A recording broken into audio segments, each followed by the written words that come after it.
जाणून घेऊया यांच्याकडून आज काय असा प्रसंग आला की दीक्षाभूमी बचाव याकरता इथं धरणे आंदोलन देण्याची वेळ आली। सर, आपल्याकडून मी जाणू इच्छितो की काय असं घडलं की दीक्षाभूमी बचाव हे धरणे तुम्हाला आज इथं करावे लागले। सम्राट अशोकाने बांधलेले 84,000 बौद्ध विहार आज त्या सर्वच्या सर्व बौद्ध विहाराचं ब्राह्मणीकरण झालं। दीक्षाभूमीचं सुद्धा ब्राह्मणीकरण चालू आहे हे आम्ही पुराव्यासहित सर्व समाजासमोर सांगितलं।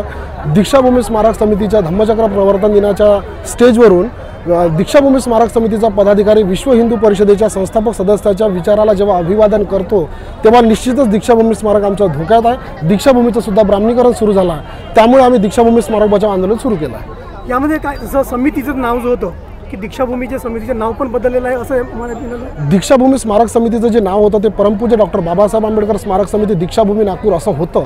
सन 2023 मध्ये दीक्षाभूमी स्मारक समितीच्या संविधानामध्ये संशोधन करून दीक्षाभूमी हा शब्द कमी करण्यात आला, त्यामुळे आम्ही या स्मारक समितीच्या या निर्णयाचा जाहीर निषेध करतो।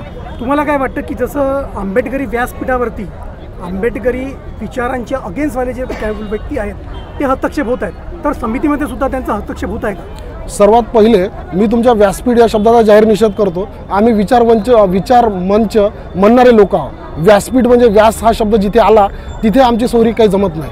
आम्ही विचार मंचवाले लोक आहोत आणि आम्हाला आमच्या विचार मंचावर जे डॉक्टर बाबासाहेब आंबेडकरांनी सांगितलं की भारत देशाचा इतिहास हा बौद्ध व ब्राह्मणवाद यांच्यामध्ये झालेल्या घातक संघर्षाचा इतिहास आहे, त्यामुळे आम्ही ज्यांच्यासोबत आमचा घातक संघर्ष आहे त्या लोकांना आम्ही आमच्या स्टेजवर भविष्यामध्ये पाहू इच्छित नाही। त्यांचं समितीमध्ये हस्तक्षेप आहे का असं तुम्हाला वाटतं?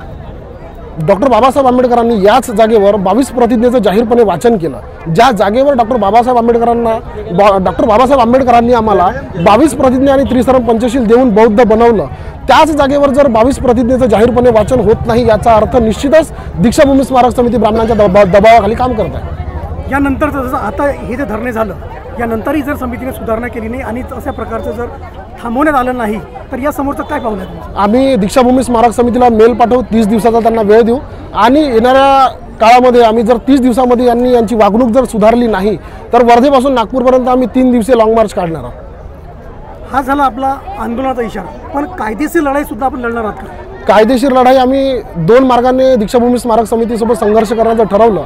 त्यातला पहिला मार्ग आमचाच कायदेशीर मार्गच आहे, परंतु कायदेशीर मार्गावर चालत असताना समाजाला सुद्धा या गोष्टीची माहिती असावी म्हणून आम्ही सामाजिक दबाव निर्माण करण्यासाठी समाजामध्ये अगोदर काम करत आहोत आणि येणाऱ्या काळामध्ये आम्ही दीक्षाभूमी स्मारक समितीच्या विरोधात कायदेशीर संघर्ष सुद्धा सुरू करू। धन्यवाद सर। आपण जे काही